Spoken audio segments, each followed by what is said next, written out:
going to hand over to Daniel. I have met him years and years and years ago. I've been following him for a long time, and I remember actually I read his very first Key Person of Influence book, where a couple of months ago he shared with us that it was so badly edited that it even had a chapter duplicated. I think this is one of the copies I have at home. Fascinating. But what is really, really interesting, and this is why I'm so grateful to Daniel. Now, who has known us for about 2 or 3 years?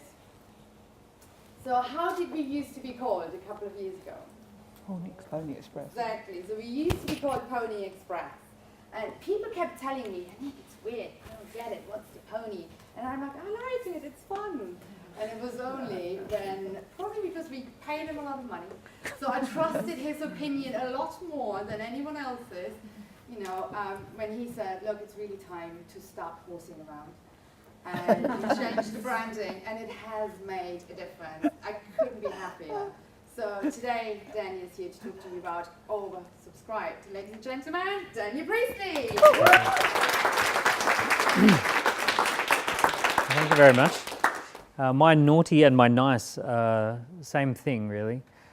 So naughty is this year we had a completely unexpected baby.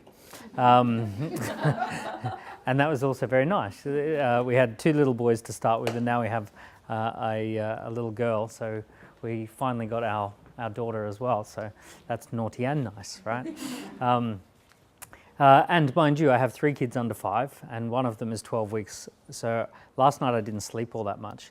And the worst place in the world that you want to end up if you haven't slept properly and if you're a little bit low energy is a professional speakers organization where, where your energy and your talk is going to be very significantly looked at. So, so cut me a little slack tonight if that's okay. For those of you I haven't met, so my name is Daniel Priestley. My background is as an entrepreneur. I grew up in Australia, as you can probably tell. I started as an entrepreneur at age 21, and I grew a business, very fast growth business in Australia. It went from 0 to $1 million and $1 million to 10 million in revenue, all within the space of about 4 or 5 years. And then I got out of that business and came to London 12 and a half years ago. I thought I was only coming for maybe 2 years, but I arrived into Putney and ended up, living there for a little bit, and then living all over London, meeting my now wife and having kids, and ended up back in Putney. So anyway, I now run a business accelerator called Dent. Has anyone heard of what we do, Dent? Yeah, cool. So we develop entrepreneurs who stand out, scale up, and make a positive impact in the world. We have about 3,000 clients around the world now. So we're in 7 cities, 4 countries. We have an enterprise faculty of about 30, 3,000 graduates, have our own publishing company, and we've published over 900 of our clients. About 900 have actually gone through. Entrepreneur Magazine says we're one of the top business growth accelerators in the world. We help entrepreneurs to scale up and stand out, so GQ Magazine. We do a lot of fundraising. So a big part of what we do is raising different funds for charity. We've raised about £500,000 over the last several years. We put that into our global giving report. So that's a bit about what I do. And then along the way I've written these books, and essentially they marry up to the entrepreneur journey. So the entrepreneur journey of getting a concept and formalizing value and developing your influence, getting oversubscribed, crossing the desert, and then scaling up to a performance business. So I've written those books in that order because it's the entrepreneur journey kind of explained. It's a little bit like Harry Potter for entrepreneurs. And along the way we run a lot of events. So we have to fill these big events. So this is kind of one of our events, I think, in Sydney at NIDA. There's about 600 people in the room in total. So we regularly do those. Somewhere in the world we probably do one every other month. We've got one coming up at the British Library early next year, and then another one back in Sydney, and we've done them all over the world. So we've had to learn how to get our business oversubscribed. We've had to learn how to fill big events. We've had to learn how to launch books and have them go up and become bestsellers on Amazon. So we've learned a lot of those kind of techniques. And then I ended up putting it into a book called Oversubscribed. So you've all got a copy of Oversubscribed tonight. Essentially, the book is largely answering the question that I get asked a lot, which is how do you fill these events? How do you get consistently lots and lots of people showing up and turning up and doing these kind of big theatres and all of that sort of stuff. That one's in Singapore recently. So we get that a lot. I can wait until end of the presentation to do Q&A, or I actually don't mind with a group this size if you just want to stop me at any point and we can ask questions. Any of that's fine. I'm happy to kind of chat. So we'll do some Q&A at the end, but you're more than welcome to just put your hand up and we'll have a conversation if that works as well. Okay, so let's talk about some key principles around this idea called oversubscribed. So one of the very first projects that I worked on was launching a financial trading business or a financial services business in Australia, and we were running their events and we were running their roadshows. And I got the chance to work with this guy who was about 60. He'd been in the financial trading and financial services business for many years. He managed billions of dollars worth of funds under management. And I remember I was about 20, 21, and I asked him the question, you know, how do you make money on the stock market? Like, what's the secret? And he said, well, you've got to understand why the stock market goes up and why the stock market goes down. That's the first secret. And I said, okay, that makes sense. You know, you've got to understand this. He said, do you know why the stock goes up like that? And I said, I think so. It's probably because they've got a really good business plan and a great product, and the market, you know, is really excited about this particular product. They've probably got a great CEO and a great board. They've probably, you know, published their risk assessments and all of those kind of things, and it's all lined up, and now the stock's going up. He said, all that stuff's pretty irrelevant. What matters most is that there are more buyers than sellers. And he said, if there are more buyers than sellers, the stock goes up.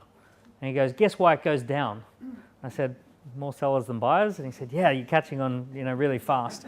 So he basically said, remember, first principles, just the basics. Things go up in value if there's more buyers than sellers. They go down in value, you know, the opposite. And this is true, by the way, for speakers. So for example, in this room, people want to get paid to speak and those sorts of things. Some of the best speakers in the world, really great speakers, don't get paid very much. And some really rubbish speakers, like Richard Branson is a rubbish speaker. I've shared the stage with Sir Richard, and you know, he hates it. He sits off to the side and he gets interviewed and he doesn't want to look at the audience and all this sort of stuff, and he mumbles through and he says kind of stuff that, you know, strange things.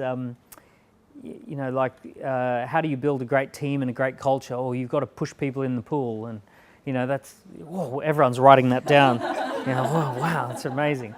But what's interesting is there's such demand for Richard Branson as a speaker that his speaking rate's about £300,000 now to have him come and speak. It's a donation to Virgin Unite, and it's £250,000 to £300,000 is a typical speaking fee. And that's not because he's a great speaker. It's because he's oversubscribed. It's because there's only 365 days of the year, and there's probably, you know, thousands and thousands of places that would love to have him come and speak, and it really kind of comes down to the very few who can afford, you know, the high rate. So he's oversubscribed as a speaker. I know people who have won incredible speaking competitions for the type of speaking. They just still can't quite get the paid speaking gigs. So we have to get ourselves oversubscribed. We know this when we see kind of a restaurant or a coffee shop. This was one of my favourites in Notting Hill. Does anyone know this one? This is Granger & Co. Yep. So Granger & Co. almost every day of the week you'll see a lineup out the front of Granger & Co. You've got to kind of work out whether you're willing to line up or, you know, hold back or not. But essentially, a lot of people leave. So they hop in the line. I've hopped in the line and changed my mind, gone somewhere else. Or I've driven past and said, oh, you know, line's too long, so I've missed out. So this idea of being oversubscribed is actually genuinely someone who would have paid misses out. They don't go ahead. That's what it means to be oversubscribed. It's so counterintuitive. But you've got to get yourself into this position where someone who would have paid actually can't because you're fully booked. You know, there's just not capacity, and this is more buyers than sellers piece. So this is what the whole idea is with the book Oversubscribed. So, you know, looking at it a different way, if you imagine that there's 100 buyers but there's only 10 units of capacity, whatever that is, 10 speaking availabilities, 10 coaching spots, then profit becomes tolerated. Someone in here will tolerate the higher price or will tolerate a profitable price in order to access those units of capacity. So we know this place is going to, you get to the front line and they say it's a cup of coffee and you say it's £4 and they say, well, £4, that's too much for a cup of coffee. And they say, well, just go somewhere else. Like if you don't want to pay it, because we've got a line up out the front. So profit's tolerated. Undersubscribed, losses are tolerated. So if there's 10 people who want to buy something and there's 100 capacity, then the owner starts selling at a loss. So so what we have is we have this coffee shop and they're losing money hand over fist. They're losing money on the lease and the staff and all that sort of stuff. So they start thinking £4 for a cup of coffee. We'll slash it in half, £2, maybe £1.50, and they're happy to sell the coffee at a loss just to try and get some people in the door and to try and get things going. So this is an undersubscribed business. Most businesses in the UK exist within this kind of equilibrium, this lovely little balance they find, which basically means wages are tolerated. And what that looks like is if you owned a coffee shop, it means that if you're running it as the owner, you're getting, say, £40,000 a year from the coffee shop. And if you hire a manager to come in and run it for you, they want about £40,000 a year once you pay all the taxes and all that sort of stuff. And you go, oh, wait a second, but where's the profit? Right? Well, there is none. It's only wages that get tolerated. So this is the equilibrium that most businesses or most speakers find themselves in.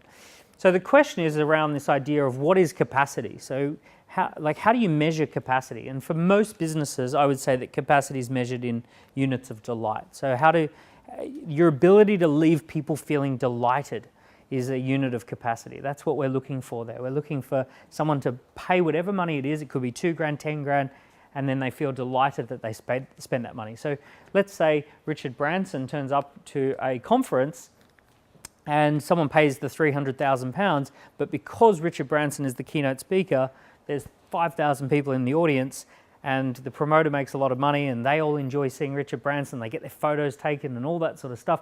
Everyone leaves feeling delighted. Well, actually, it doesn't matter that it's £300,000 because actually everyone was delighted that they spent the money and everyone's a winner.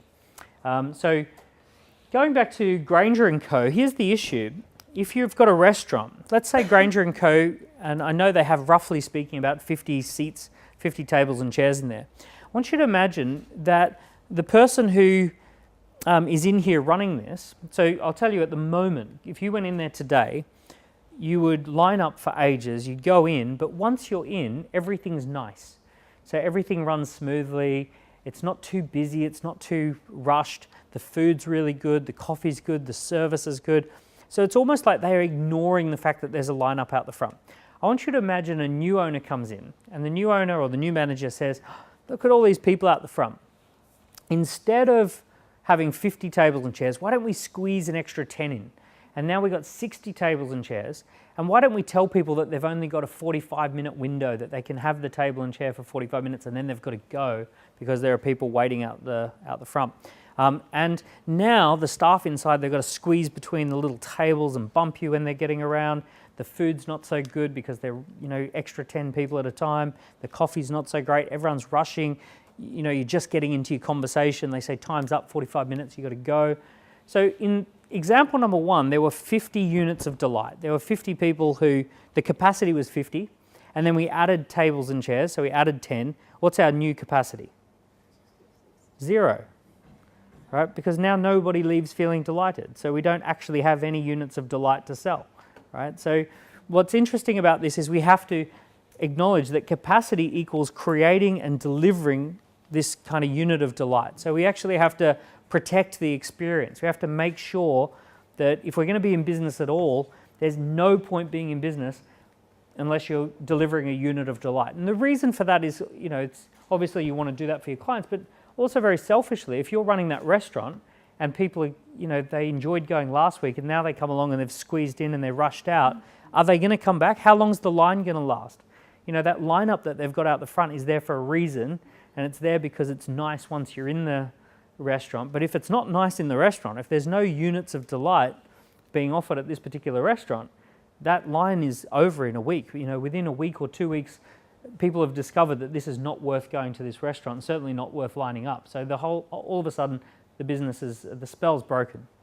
So in your business, you have capacity to deliver total delight. And the first question I've got for you is, what's your capacity? So if you think about 2019, you're about to go into 2019, how many clients can you absolutely look after and massively delight? How many clients can you give a world-class experience to? What sort of, if you're thinking about your capacity next year, I want you to have a quick maybe chat with the person next to you. How do you measure your units of capacity? How do you measure that? What do you think you can do that would be delightful? Have a quick chat. Okay. Question: who's got a nice clear number about this? Who actually? You've got a fairly clear number as to what your capacity is. Yeah. What was yours? Well, I haven't spoken to him, but I would say 40. 40. So how did you get 40? Because I've got 20 this year, and I want to double it to 40 next year. But you want to double it? But can you deliver delight to all 40 people? Yes. Okay. Why not 41? It's a good point, right? It's just a number I thought of. What I'd love for you to do, and I'm just picking on you because it's fun. What I'd love for you to do is I want you to get really clear around what goes into making someone feel delighted. Like, how much do I charge them? How many people can I look after in that way?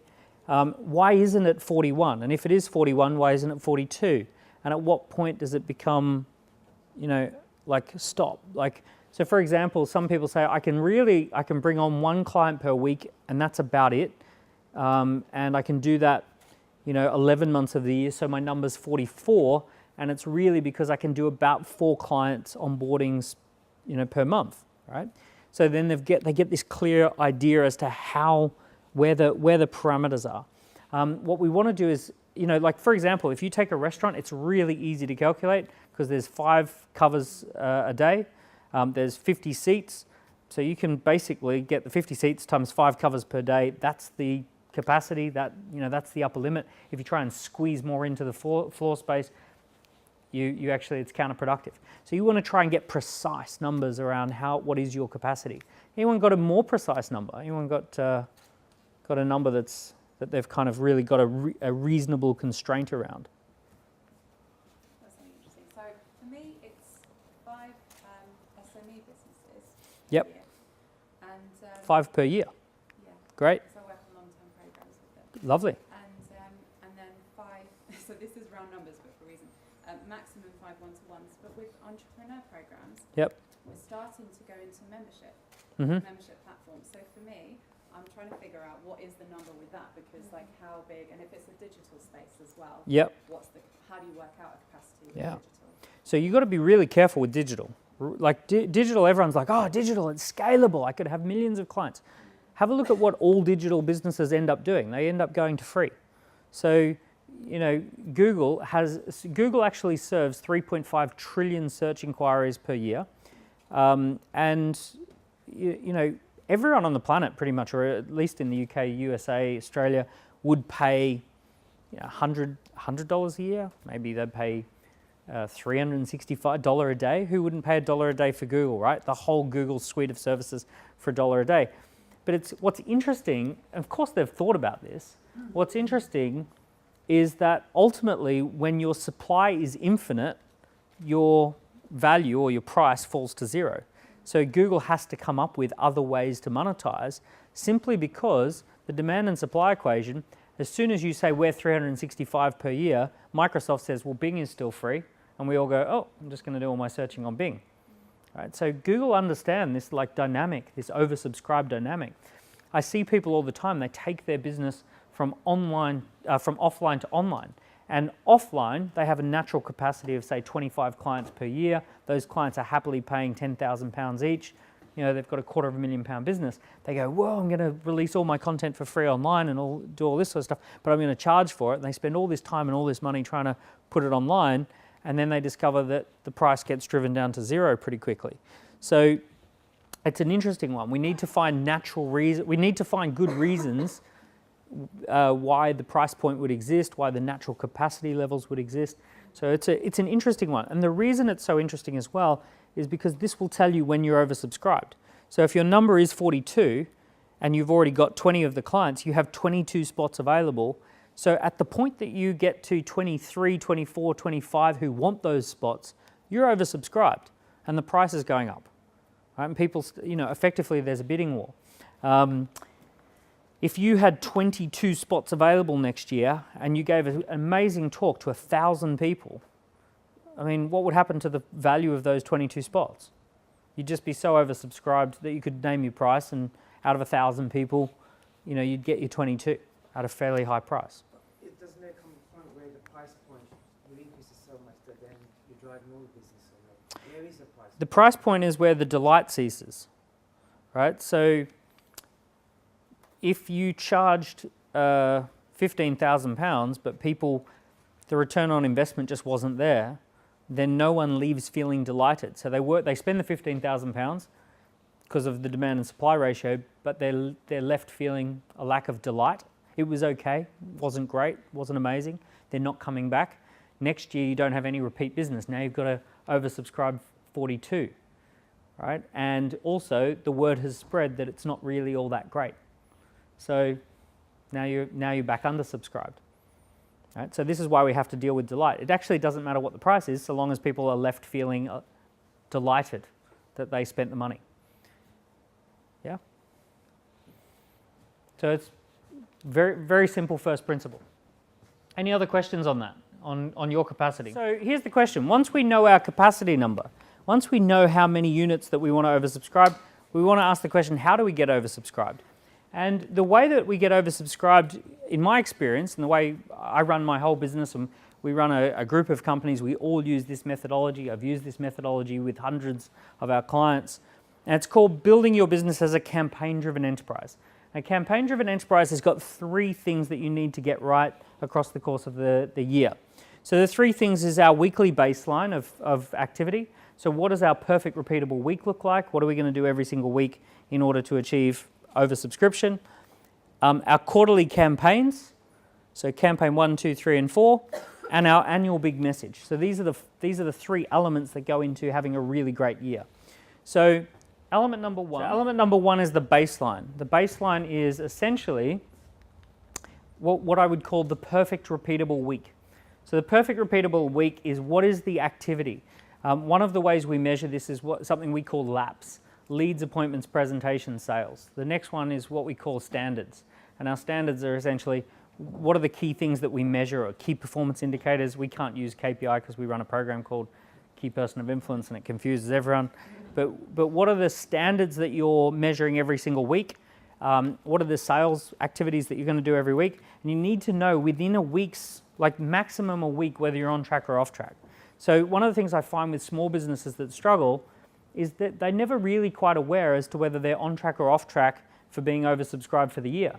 So they wake up each week on a Monday and they go and do things that are in their diary, but none of it tracks back to being oversubscribed. So for us, we know if our annual capacity is 52, we know every single week we have to make one sale, like as a number, and we know if we're on track or off track within a week, whether we did it for the week, whether we're playing catch-ups the following week, let's say. So you have to understand what is your baseline number and how do you build a perfect repeatable week around that. Normally this revolves around sales, and sales calls is a good one. If you're a professional speaker, for example, you might have a certain number of conference organizers that you're going to call every week. So let's say you want to build the professional speaking business. Most people don't know the non-glamorous bit behind the scenes is discovering conferences that have been listed and that are available and getting in touch with the organizers and seeing if they want to have you as a speaker, right? Is what a lot of professional speakers do. We run a lot of conferences. As soon as we list a conference, we get an influx of 5, 10, 15 professional speakers who say, oh, I see that you're having a conference. Do you want extra speakers? Do you want a professional MC? Do you want all of these things? Do you want a photographer? Do you want filming? So we get the influx, and it's great. These are the companies that are on the ball, right? They're the ones that are doing well because they spot the listings and they're straight onto it, make their calls, and they get their bookings. They know how many calls they have to do. I know that as a general rule, because we have a lot of our clients who do this, 60, 12, 10, 2 seems to be a regular pattern for a lot of businesses. So you've got to generate 60 leads, book 12 appointments, present to 10 and get 2 sales. And that tends to be, I see this a lot. For example, the Apple store has 60, 12, 10, 2. 60 people on Regent Street walk in the door, 12 of them say, can I talk to like an Apple genius or someone? 10 of them actually do, because sometimes they say, yeah, just wait here, and then they walk off, right, randomly. An Apple genius will present to 10 out of the 60, and then they'll make 2 sales where the person walks out with a big bag full of Apple goodies. And that tends to be like the ratios that Apple are working with. And I know this because we actually have one of our clients is an Apple sales trainer and actually does the retail training, the sales training on the floor at Apple. And it's incredible how they measure everything. They know how many sales per shift, per hour, per square foot of the store. And they don't mess around. Like if you're not making your sales, you're out. Like that's it. You know, you have sales targets and they have their Apple formula. So they have their approach with a warm greeting and present an offer, and like it all spells out Apple, which is their sales approach. And you have to do it their way, and you have to do enough volume and make enough sales that, and if you don't, they're tracking your sales and you're out. And this is not a bad thing, right? I wish more small businesses had that kind of discipline on themselves, that you've got to hit your numbers and you've got to hit your targets, and then the business grows. So basically, you just need to follow the formula and it works. So, or is it kind of talent as well? Like if I know that he looks like he will buy, or he looks like he won't, you know, like are there other factors In the Apple store? aside from the formula that will make the salesperson kind of fit? Well, when you're working with a large brand like an Apple, it all equalizes out. So they have such volumes that you get very normalized numbers. When you're just starting a business, you're trying to figure out where your price point is, you're trying to figure out who your perfect target market is, and you might get some wild swings as you're learning and developing. The more laps you do, leads, appointments, presentation, sales, the more you figure this stuff out. So you figure out who is your perfect client. You discover that men don't buy as much as women, or you discover that your client is over 40, not under 40, or you know, those kind of things you start to figure out. So then you start doing a bit more targeted marketing. You do, you know, those kind of things in order to steer towards that target market. But most small businesses are just not doing the laps. They're certainly not doing weekly laps, and certainly they're not doing 60, 12, 10, 2 per week in most cases. So when I see a professional speaker or someone who wants to be a professional speaker who every single Friday finishes their Friday by making a list of 60 people they're going to start calling on Monday, Tuesday, ends up with 2 sales at the end of by Friday, right? Like it is to an extent a bit of a numbers game. So this is the laps. The other thing that's important with laps is that it can't just be chit chat. So you have to actually be presenting and actually having a presentation. You've got to create what we'd call a buying environment. So a buying environment is a scripted presentation, presentation materials, all of that sort of stuff fits within a buying environment. Most people are not having buying environments, they're having chit chat. Who here, honestly, most of their sales presentations are not sales presentations, they're chit chat? Anyone? Yeah. Right, so we need to get back to, right, just knowing the difference. So buying environments, you've got a script, you've done training, you've done role play, you've got collateral, you've got terms and conditions and a sign-up form. That tends to be that you are in a buying environment, right? So who's turned up to a meeting and the person you're meeting with has brochure, sign-up form, they've got the collateral, they've got their presentation, they've got their slides, all of that sort of stuff. You've turned up there and they've got all of that stuff. Who's ever been to an event or a meeting like that, right? And you know straight away, this is a buying decision. This is someone who's selling something, right? And actually it signals a different conversation, and it's a commercial conversation. I'm not saying you're rude or pushy or any of those things, but you're there to have a proper serious conversation about doing something. I think it's important to always make sure that you turn up with the basics of a brochure, an offer form, and some sort of a sign-up form. Sorry, just yes. coming back to your 60 Yeah. What if you're, that sounds like it's geared towards individuals where you've got a massive client wallet of thousands. What if you're dealing with a smaller corporate client universe of 400? You can't go to 60 in a week. So how does that equation work? So if you're dealing with corporate, you'll find that there's, even within corporate, there's divisions. So are you dealing with corporate divisions, or are you going straight to CEOs? It'll be straight to the investment division of the corporate. Okay, so there tends to be the bouncing around the corporate, would you say? Like you end up, so you might meet someone who becomes a champion, and that champion puts you in touch with the other person, then they back channel the information and you bounce together, and then they say, actually, that's really great, now we need to get Ian involved, and Ian's involved, and now we need to have Clarissa involved, and now Clarissa's involved, and kind of doing those. So you'll tend to find that there's at least 5 meetings to get 1 sale in corporate. Would you agree? Yeah. Yeah, so that's your 12, 10, 2. You're booking 12 appointments, you're doing 10 presentations, you're getting 2 sales at the end of it. But it might just be that you're having multiple conversations with multiple pitches with one organisation. Yeah. Is appointment and presentation the same thing? Well, I wish it was.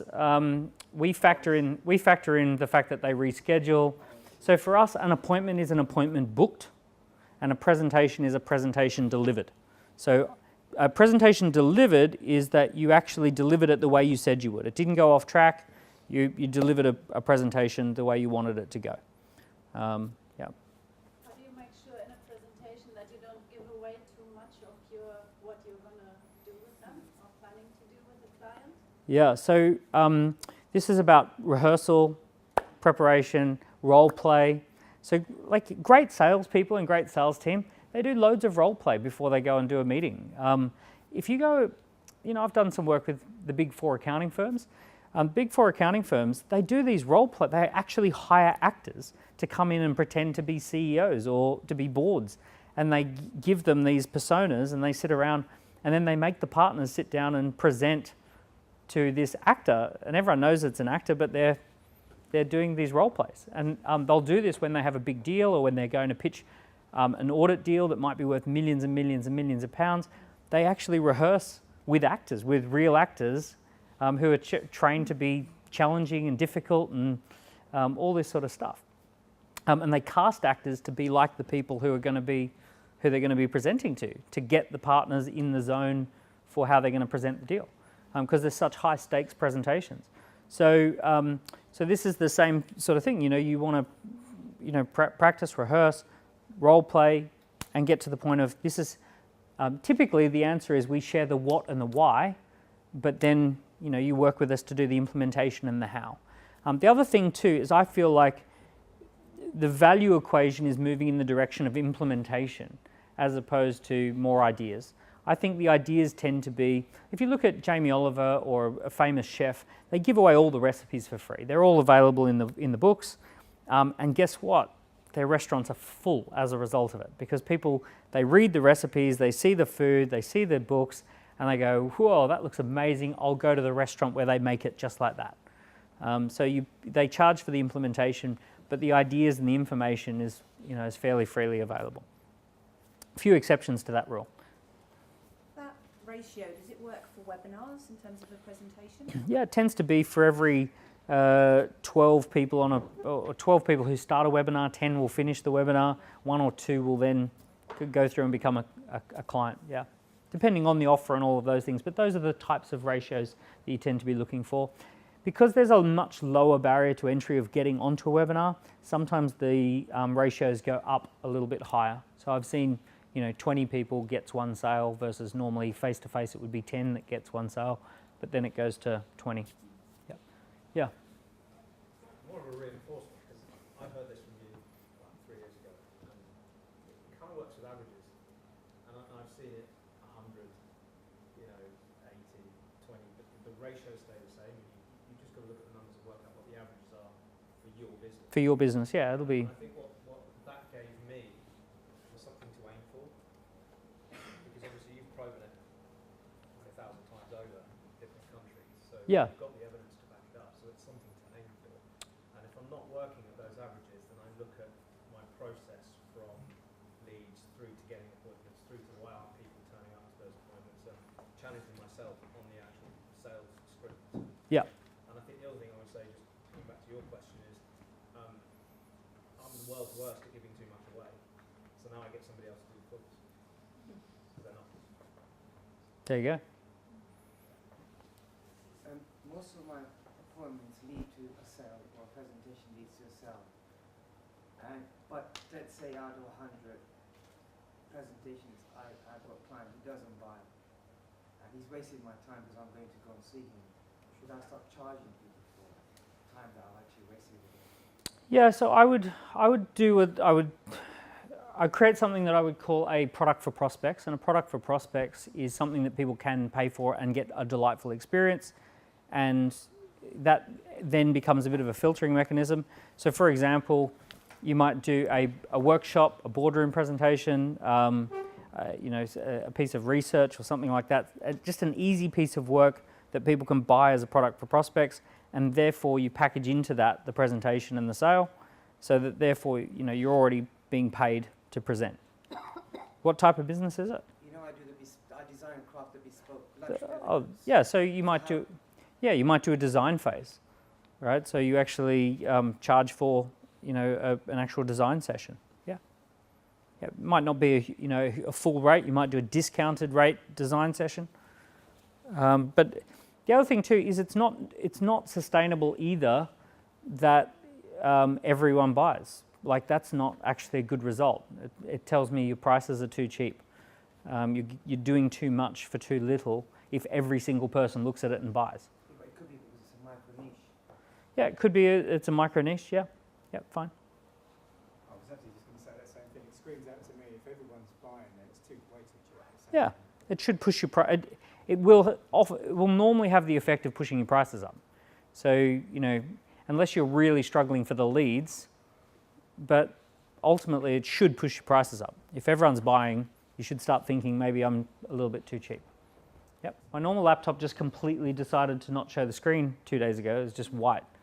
So I'm booked into the Apple store tomorrow. So I had my team courier me one of the Office Apple laptops, stuck it on there, and anyway, it's doing this. So now what do we need? We need 4 campaigns throughout the year. 4 campaigns, basically a quarterly campaign, something special that we're going to do every quarter. Now for a small business, it might be as simple as every quarter I do a quarterly boardroom, and it's a 2-hour session, and it's for 12 people around the table. That could be a special boardroom. It could be a little launch event. It could be a showcase event. It could be a little series of webinars that you do. But every single quarter you want to do something special. You could have a standard that you speak at someone else's event once a quarter, and you do something along those lines. But there has to be something special that's happening once a quarter. So you've got your weekly baseline, boring, perfect, repeatable week, just happens over and over and over again. And then every quarter you're running some sort of campaign as well. I've run some businesses that are only campaigns, that all we did was big campaigns, where every quarter we'd have 1,000 to 2,000 person event, and you'd make hundreds of thousands of pounds off the back end. But it was such an incredibly stressful time in the lead up, and then it was incredibly kind of weird and on the back end after that. No sooner had you relaxed, you're ramping up again, and then you're crashing, and the bank balance goes like, woohoo, we're rich, we're gonna die, we're rich, we're gonna go broke. So it's like this, crazy spikes cash flow wise. So what's beautiful about campaigns is they create lovely cash flow spikes, but they only tend to be sustainable if they sit on top of a nice, perfect, repeatable week. What that means is because you do a perfect, repeatable week, your campaigns don't have to be crazy big.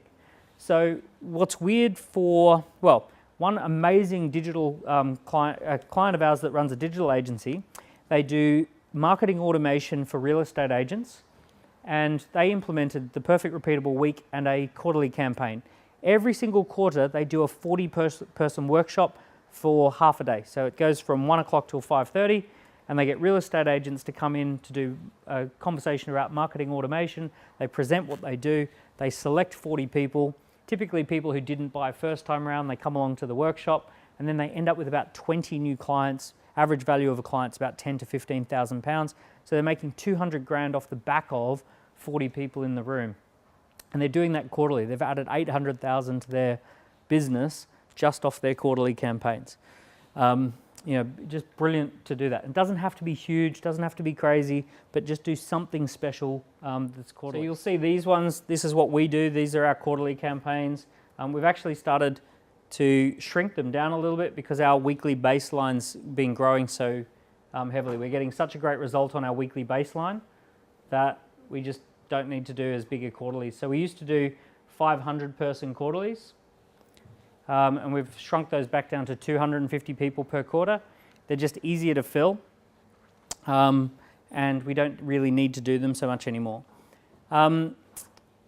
This is an interesting one. Facebook, when they launched, obviously 2 billion people now, they launched with just 100 people at Harvard, and then they got all of Harvard, and that was their quarterly campaign. And then they did Princeton, and they got 100 people at Princeton, and then they got all the people at Princeton.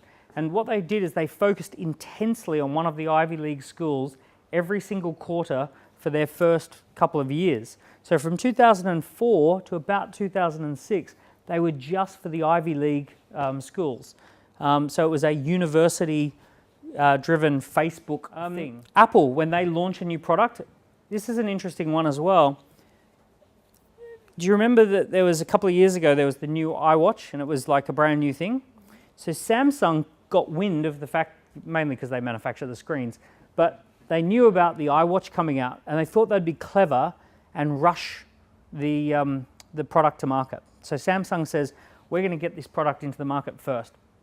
So they stick the Samsung watch in all the stores, and they make it hugely available. They release all the capacity, flood the market with Samsung watches. Apple didn't do this. So Apple did this thing where they had an Apple event, and they said, we're going to be doing a watch, and this is what it's going to look like, and they just put a picture up. And everyone's like Googling it and looking for it.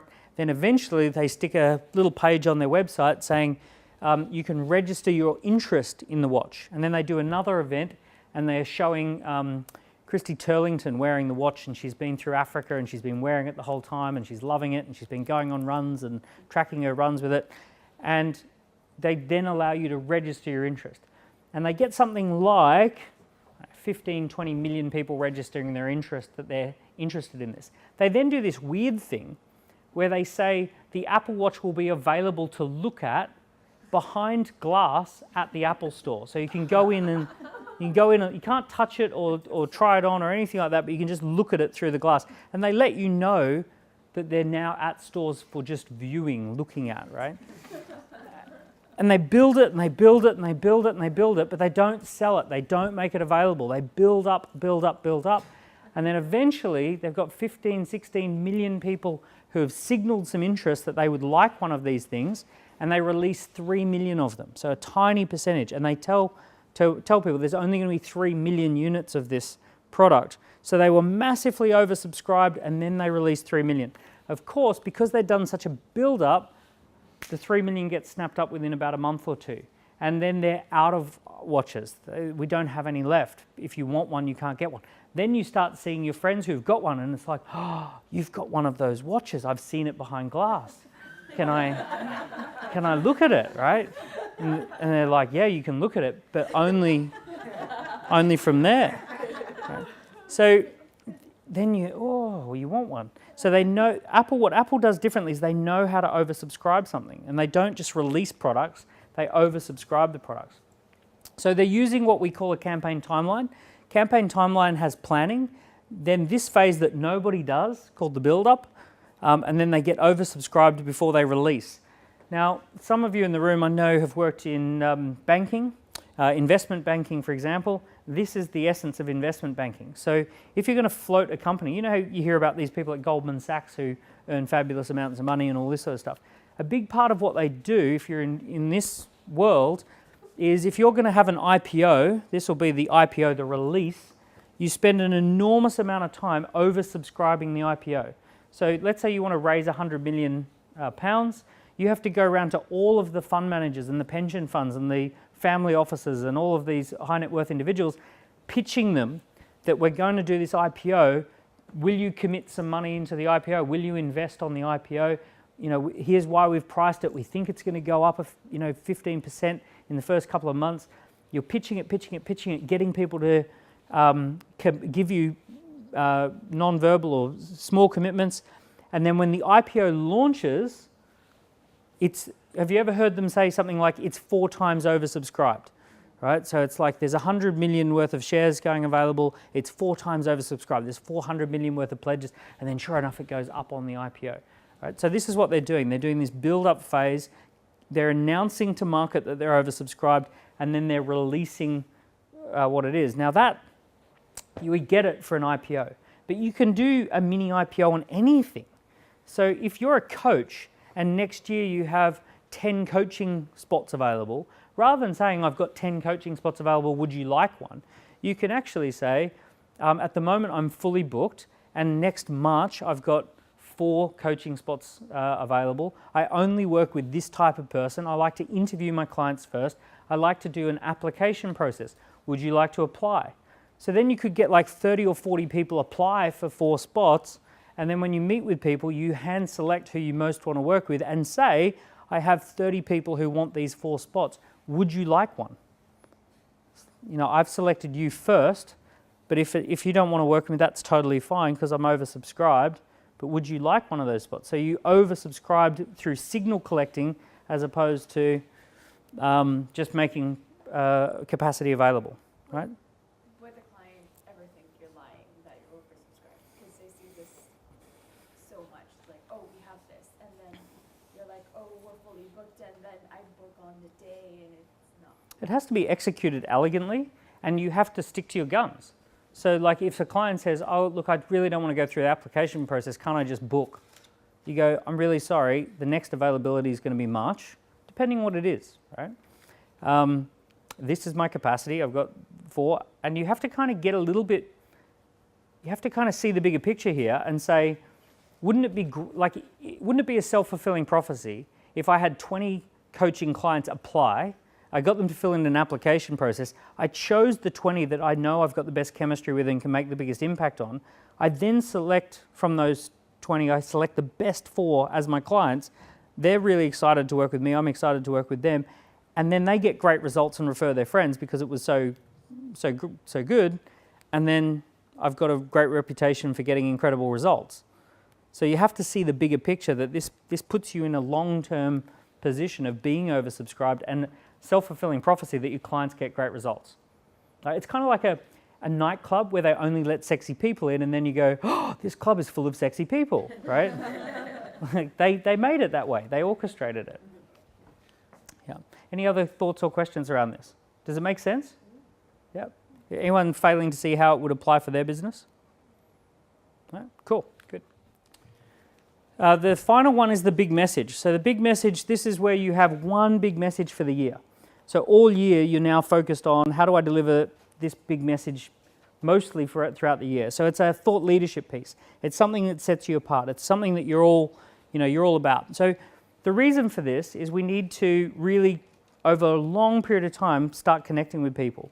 So a lot of people talk about their market, and I want to say there's no such thing as a market. Markets don't exist. It's a fiction that we like to think of as entrepreneurs, but ultimately there is no market.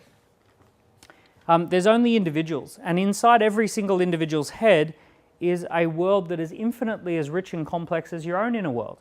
So you have to treat people just the same. They each have their own buying reasons, their own criteria, their own values, all of these sorts of things, and we need to be able to connect with people. There's also these systems that go on in people's brains, which is the systems around how do I get to know, like, and trust you. And there's an answer to know, like, and trust.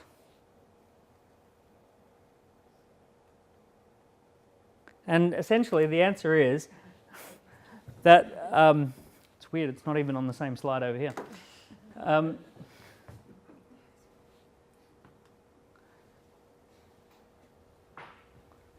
So the answer around know, like, and trust is that the brain works based on 7 hours, 11 interactions.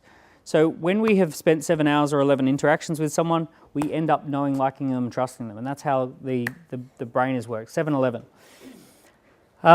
So if I sat next to you on a plane for 7 hours, at the end of that plane ride, we would go, oh, it was really great, we should catch up, and here's my card, and all of that sort of stuff, and it would feel normal because we spent 7 hours together. Weirdly, if it was a shorter plane ride, we'd it'd be weird. Oh, here's my card. It's like, that's a bit strange, right? So it's a 7-hour thing that our brain goes, oh, okay, I know that person, I like that person. 11 Interactions does the same. Google did a thing called the 0 Moments of Truth, and they actually went through and found when somebody buys or takes out a credit card or they buy an expensive pair of shoes or something like that, how many times did they hunt or stalk it in the lead up to the kill, right? And it was 11 times. So if someone's looking at a handbag and they want to buy this particular handbag, they look at it 11 times on different websites and different things and review sites, all that sort of stuff, before they then go and feel that they can buy from that particular thing. So we're all kind of like clocking up time and touch points with stuff. Is anyone here already, like, you're midway through stalking something? Has anyone got like a pair of shoes or a watch or anything that you're currently stalking? Oh, come on, we must. You're stalking a holiday? Yeah, whereabouts are you stalking? Ghana, right? So you're kind of like checking out the blogs and the reviews, which airlines and where would I stay. So you're going through your nice stalking process. Who's doing the best price is important, right? So you do all... It was the same 20 years ago when you didn't have access to all the information. I think it just took longer, right? So it's just harder to do it. But we leveraged something called trust transference 20 years ago. So we had celebrity endorsers meant a lot more, and product placements meant a lot more. So this is a trust transference. If I stick an espresso next to a George Clooney, I feel strong feelings of attraction for George, so therefore I feel strong feelings of attraction for Nespresso, right? I don't actually feel strong feelings.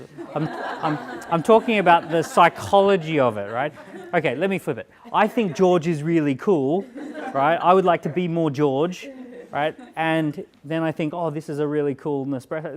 If George lives at Lake Como, he must know good coffee, right? So that's got to be good coffee. So this is called trust transference. Sorry, how does that work with the more kind of impulse buy?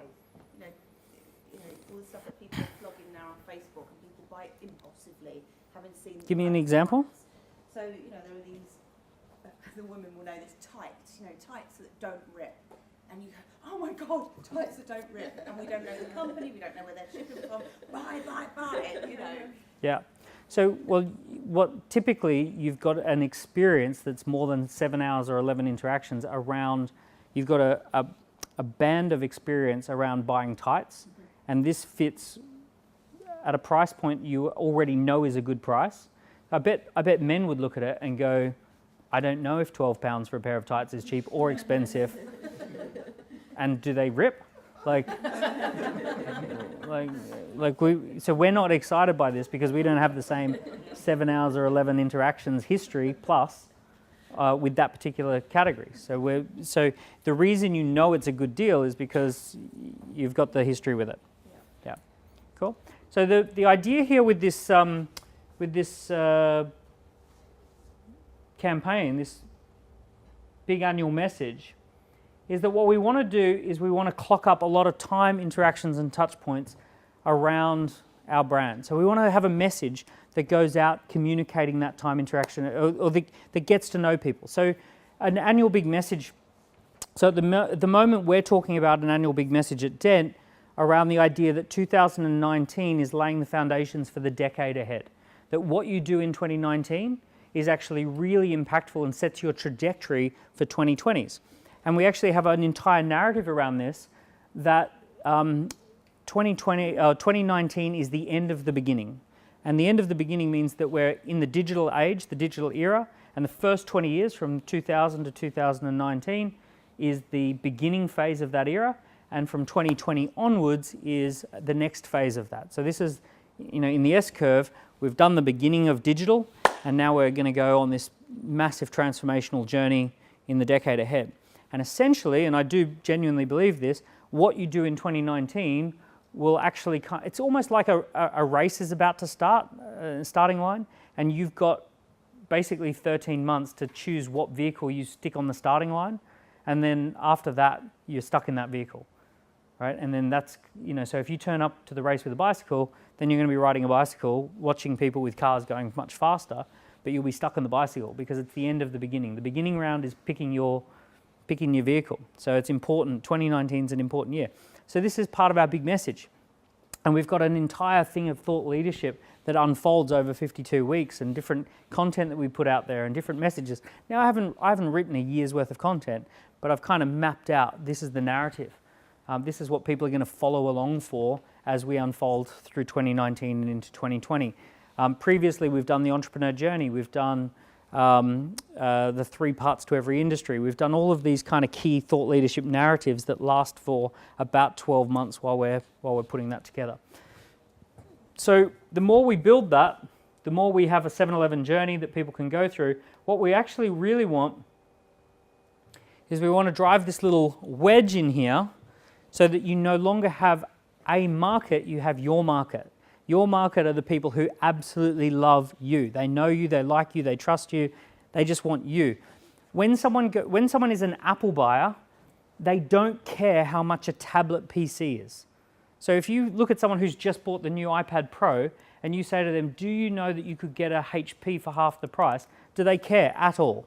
Like, they don't care at all, right? Because they're not a tablet PC buyer, they're an Apple iPad buyer. So Apple has very successfully driven a wedge in between doing that. Part of that was Steve Jobs. A lot of people fell in love with his way of doing things and his philosophy and his ideas. And kind of like we went on a journey with Steve, and now we're still kind of, you know, for those of us who went on that journey, we're still kind of obsessed with Apple stuff. How do you know when that ends? Because I know that Apple, like, obviously it's so dominant, but then I knew a couple of people who, like, iPhone, like, stopped working and they're like, let me try Android. Oh my God, it's only £300. And then they went and like, I'm so much happier because... So here's I guess the big difference. What Steve did was he took us on this journey, and the journey went for a decade, like more than a decade, like 1999 right through to, 2009. And there was this unfolding story and narrative, and what will they do next? And he kind of pieced it all together. Now, Apple's kind of doing the moves. When you see an Apple event and they release some content and all this sort of stuff, they're doing the moves, but something's missing.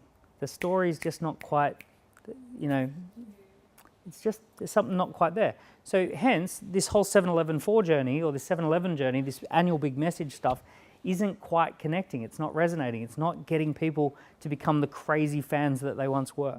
There's all sorts of other products now that are getting crazy fan bases and people who are absolutely obsessed about particular things. Who can think of another brand that people are becoming a little obsessed with, or that they really love? Lululemon, right? So Lululemon, Chip, same sort of thing, driving the philosophy, the ideas, becoming world class at black yoga pants until Sheergate, where you could see through some of them. They were too sheer. It's funny, right? We do a bit of work with Lululemon, and they put, when Sheergate happened, they had all the staff having to try them on. They all had to wear white G-strings, and then they had to try them on and look at their bums and see if you could see it or not. And then, because they never knew which part of the batch was the sheer ones and non-sheer ones, so they had to kind of do this crazy thing. Anyway, Lululemon. Tesla's another one, right? We're becoming all fanatical about Tesla. Tesla, he gets up on stage and talks about this new car and 10 billion worth of orders placed within 24 hours, all of that sort of stuff. And they're taking us on a journey, they're taking us on a narrative. I just remember, you told me at the beginning of tonight, you said, do you want to put your slide presentation on my laptop, because then we just know it works? Yeah. And I was like, in 15 years it's never not worked. And now forever, I'm going to say I told you so. Yeah.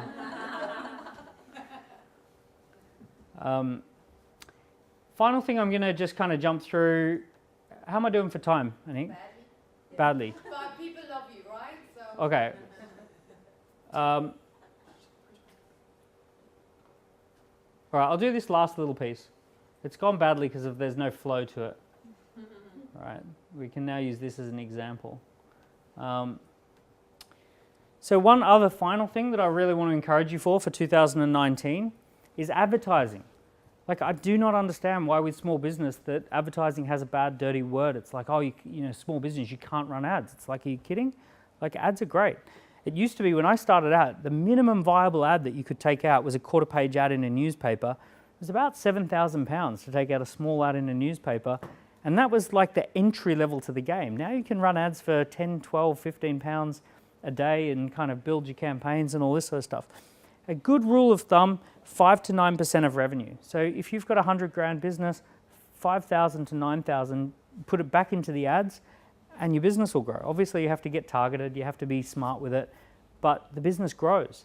And your goal in business, I promise you, is to get to the point where your ads work. Because, you know, I launched businesses on the partnership model where you go out and take people out for dinners and you get them to promote and cross-promote and you promote them and they promote you and all this sort of stuff. It's exhausting and really difficult to scale. The most unbelievably wonderful thing to scale is ads because they're just easy. You just click and then you increase or decrease, whatever you want to do, especially Facebook ads, phenomenal. So out of your 5 to 9%, let's say your total budget is £10,000. Roughly speaking, you want to put 10% into boosting your big message, 40% into your campaign, so 10% of your budget into each campaign, about 40% into your baseline, and 10% for experimentation.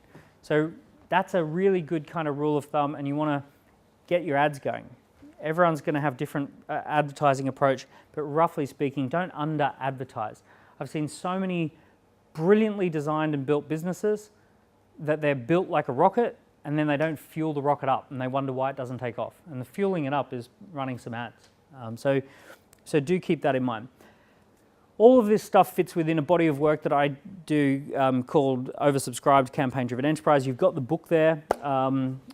I actually run a 2-day workshop on this because I get so many people who want to delve deep into campaign planning, doing the timelines and all of that sort of stuff. So if you're interested in that, there's some of these up the back. There's a special code just for Speaker Express. It's a 3-day workshop for £500 or £400 is the special, and we actually go and do the work. So you will end up with a 18-month campaign plan, and you'll have all your campaigns mapped out. You'll map out your perfect repeatable week. We'll discuss 10 philosophies that go into running campaigns. Things like people don't buy what you want to sell; they buy what others want to buy, and we explore that. People don't buy what they need; they buy what they want. People have no imagination. So we explore these 10 principles and how they fit into your campaigns. We do that all over 2 days. So we work out how you're going to advertise, how you're going to partner, how you're going to generate a lot of leads. We do all that planning for 2 days. That'll plan you out for 2019 and into 2020. And then a month later, we meet back and we do a full day on sales so that when you're generating leads, you can convert them into sales and teach you our sales approach. So all of that on the special, I think it's normally $550, but you've got it there for $400 if you want to come along. You've got a special link on there. And if you're at the stage of business where you just want to read the book, just read the book. All the best ideas are in there as well. So hope that's been okay. And back to you.